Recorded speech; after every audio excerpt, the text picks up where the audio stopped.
आज रसपान कीजिए आषाढ़ मास महात्म्य के तीसरे अध्याय का।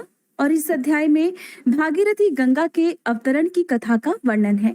आपने गंगा दशहरा के अवसर पर गंगा अवतरण की कथाएं तो बहुत सुनी होंगी, लेकिन जो विस्तार पूर्वक कथा का वर्णन है वो आपको केवल इसी अध्याय में सुनने को मिलेगा। श्री ब्रह्मा जी अपने पुत्र नारद को उनके पूछे गए सभी प्रश्नों का उत्तर दे रहे हैं। नारद जी ने कहा, हे सूर्यश्रेष्ठ, एक ही गंगा के आपने दो भेद बतलाए हैं। एक तो वह है जो गौतम नामक ब्राह्मण के द्वारा लाया गया, और दूसरा अंश भगवान शंकर की जटा में ही रह गया, जिसे क्षत्रिय राजा भगीरथ लेकर आए। अतः उसी का प्रसंग आप मुझे सुनाइए। नारद की बात सुनकर श्री ब्रह्मा जी बोले, हे देवर्षे, वैवस्वत मनु के वंश में राजा इक्ष्वाकु के कुल में सगर नाम के एक अत्यंत धार्मिक राजा हुए हैं। वे यज्ञ करते करते, दान देते और सदा धार्मिक आचार विचार से रहा करते थे। उनकी दो पत्नियां थी। वे दोनों ही पति भक्ति परायणा थी, किंतु उनमें से किसी को भी संतान नहीं हुई। इसलिए राजा के मन में बड़ी चिंता थी।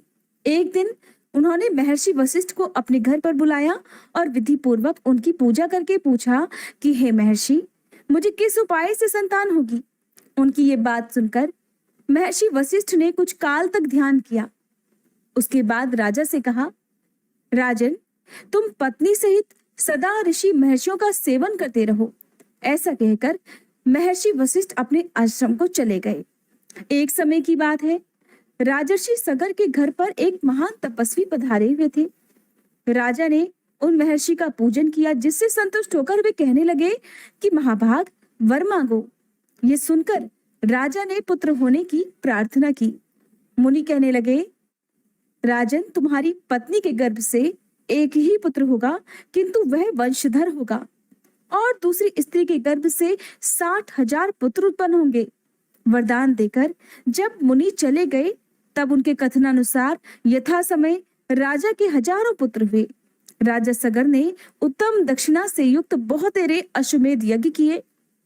फिर एक अश्वमेध यज्ञ करने के लिए उन्होंने विधि पूर्वक दीक्षा ग्रहण की और अश्व की रक्षा करने के लिए सेना सहित अपने पुत्रों को नियुक्त कर दिया। अश्वमेध यज्ञ का छोड़ा हुआ अश्व पृथ्वी पर भ्रमण करने लगा। इसी बीच में कहीं अवसर पाकर देवराज इंद्र ने उस अश्व को हर लिया और रक्षकों को सौंप दिया। राजकुमार घोड़े को इधर उधर ढूंढने लगे, परंतु कभी भी और कहीं भी उन्हें वो दिखाई नहीं दिया। तब उन्होंने देवलोक में जाकर अश्व को ढूंढा, पर्वतों सरोवरों में खोजा, कितने ही जंगल छान डाले, मगर कहीं भी उस अश्व का पता नहीं लग पाया। इसी समय आकाशवाणी हुई कि सगर पुत्रो, तुम्हारा घोड़ा रसातल में बंधा है और कहीं नहीं है। ये सुनकर वे रसातल में जाने के लिए सभी ओर से पृथ्वी को खोदने लगे। क्षुधा से पीड़ित होने पर वे सूखी मिट्टी खाते और दिन रात भूमि खोदते। इस प्रकार वे शीघ्र ही रसातल में जा पहुंचे। सगर के बलवान पुत्रों को वहां आया सुनकर रक्षक थर्रा उठे और उनके वध का उपाय करने लगे। वे बिना युद्ध किए ही भयभीत होकर उस स्थान पर आए जहां महामुनि कपिल सो रहे थे। कपिल जी का क्रोध बहुत ही बड़ा प्रचंड था। रक्षकों ने वह घोड़ा ले जाकर तुरंत कपिल जी के सिरहाने की ओर बांध दिया और स्वयं चुपचाप दूर खड़े होकर देखने लगे कि देखें अब क्या होता है।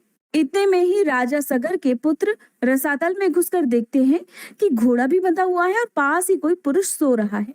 उन्होंने कपिल जी को ही अश्व चुराकर यज्ञ में विघ्न डालने वाला माना और ये निश्चय किया कि इस महापापी को मारकर हम लोग अपना अश्व महाराज के निकट ले चलेंगे। कोई बोले, अपना पशु बंधा है, इसे ही खोलकर ले चलें। इस सोए हुए पुरुष को मारने से भला क्या लाभ। ये सुनकर दूसरे बोल उठे, हम शूरवीर राजा हैं, शासक हैं, इस पापी को उठाएं और क्षत्रियोचित तेज से इसका वध कर डालें। फिर क्या था, वे मुनि को ही कटुवचन सुनाते हुए लातों से उन्हें मारने लगे। इससे मुनि श्रेष्ठ कपिल को बड़ा क्रोध आया। उन्होंने सगर पुत्रों की ओर रोषपूर्ण दृष्टि से देखा और उन्हें भस्म कर डाला। वे सब के सब जलकर राख हो गए। नारद, यज्ञ में दीक्षित महाराज सगर को इन सब बातों का पता नहीं लगा। उस समय तुमने ही जाकर राजा सगर को ये सब समाचार सुनाया। इससे राजा को बड़ी चिंता हुई। अब क्या करना चाहिए ये बात उनकी समझ में नहीं आई। राजा सगर के एक दूसरा पुत्र भी था, जिसका नाम असमंजा था। वह मूर्खतावश नगर के बालकों को उठाकर पानी में फेंक देता था। तब पुरवासियों ने एकत्रित होकर राजा सगर को इस बात की सूचना दी। पुत्र का यह अन्याय जानकर महाराज को बड़ा क्रोध हुआ। उन्होंने अपने अमात्यों से कहा, ये असमंजा बालकों की हत्या करने वाला तथा क्षत्रिय धर्म का त्यागी है, अतः इस देश का त्याग कर दे। महाराज का यह आदेश सुनकर अमात्यों ने राजकुमार को तुरंत देश निकाला दे दिया। असमंजा इस तरह वन में चला गया। अब राजा सगर चिंता करने लगे कि हमारे सभी पुत्र ब्राह्मण के शाप से रसातल में ही नष्ट हो गए, एक बचा था वो भी वन में चला गया। इस समय मेरी क्या गति होगी। असमंजा के एक पुत्र था जो अंशुमान नाम से विख्यात हुआ। यद्यपि अंशुमान अभी बालक था तो भी राजा ने उसे बुलाकर अपना कार्य बतलाया। अंशुमान ने भगवान कपिल की आराधना की और घोड़ा ले जाकर राजा सगर को दे दिया। तब जाकर अश्वमेध यज्ञ पूरा हुआ। अंशुमान के तेजस्वी पुत्र का नाम दिलीप था। दिलीप के पुत्र परम बुद्धिमान भगीरथ हुए। भगीरथ ने जब अपने समस्त पितामहों की दुर्गति का हाल सुना तब उन्हें बड़ा दुख हुआ। उन्होंने नृपश्रेष्ठ सगर से विनय पूर्वक पूछा कि हे महाराज, उन सबका उद्धार कैसे संभव होगा। राजा ने उत्तर दिया, बेटा, ये तो भगवान कपिल ही जानते हैं। ये सुनकर बालक भगीरथ रसातल में गए और कपिल मुनि को नमस्कार करके अपना सब मनोरथ उन्हें कह सुनाया। कपिल मुनि बहुत देर तक ध्यान करके बोले कि राजन, तुम तपस्या द्वारा भगवान शंकर की आराधना करो और उनकी जटा में स्थित गंगा के जल से अपने पितरों की भस्म को अपलावित करो। इससे तुम तो कृतार्थ होगे ही, तुम्हारे पितर भी कृतकृत्य हो जाएंगे। ये सुनकर भगीरथ ने कहा, बहुत अच्छा, मैं ऐसा ही करूंगा। मुनि श्रेष्ठ, बताइए मैं कहाँ जाऊं और कौन सा कार्य करूं। कपिल जी कहने लगे, हे नरश्रेष्ठ, कैलाश पर्वत पर जाकर महादेव जी की स्तुति करो और अपनी शक्ति के अनुसार तपस्या करते रहो, इससे तुम्हारे अभीष्ट की सिद्धि होगी। मुनि का ये वचन सुनकर भगीरथ ने उन्हें प्रणाम किया और कैलाश पर्वत की यात्रा की। वहां पहुंचकर पवित्र होकर बालक भगीरथ ने तपस्या का निश्चय किया और भगवान शंकर को संबोधित करके इस प्रकार कहने लगे कि हे प्रभु, मैं बालक हूँ, मेरी बुद्धि भी बालक की ही है और आप भी अपने मस्तक पर बाल चंद्रमा को धारण करते हैं। मैं कुछ भी नहीं जानता, आप मेरे इस अनजानपन से ही प्रसन्न हो जाइए। हे अमरेश्वर, जो लोग वाणी से, मन से और क्रिया से कभी मेरा उपकार करते हैं तथा हित साधन में संलग्न रहते हैं, उनका कल्याण करने के लिए मैं उमा सहित आपको प्रणाम करता हूँ। आप देवता आदि के लिए भी पूज्य हैं। जिन पूर्वजों ने मुझे अपने सगोत्र और समान धर्मा के रूप में उत्पन्न किया और पाल पोस कर बड़ा बनाया, भगवान शिव उनका अभीष्ट मनोरथ पूर्ण करें।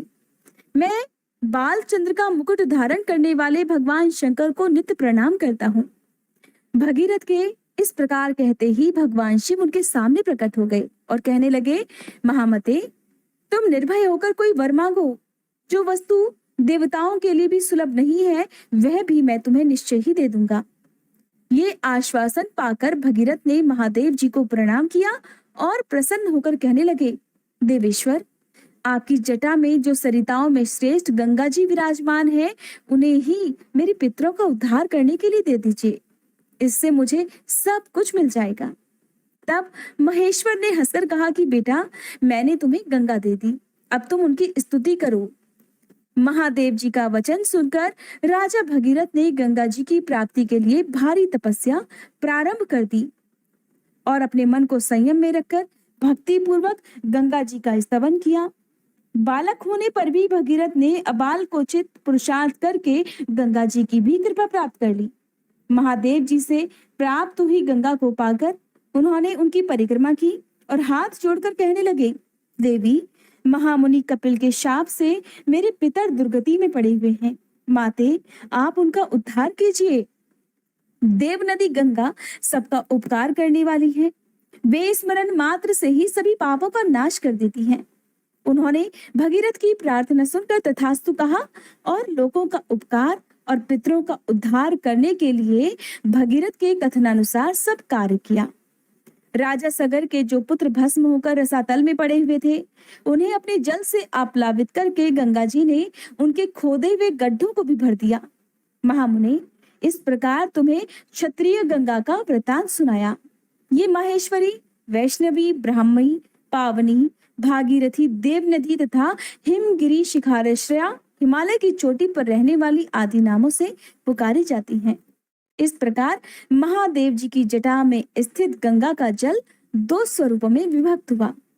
विंध्यगिरी के दक्षिण भाग में जो गंगा है उन्हें गौतमी अर्थात गोदावरी कहते हैं और विंध्यगिरी के उत्तर भाग में स्थित गंगा भागीरथी कहलाती है।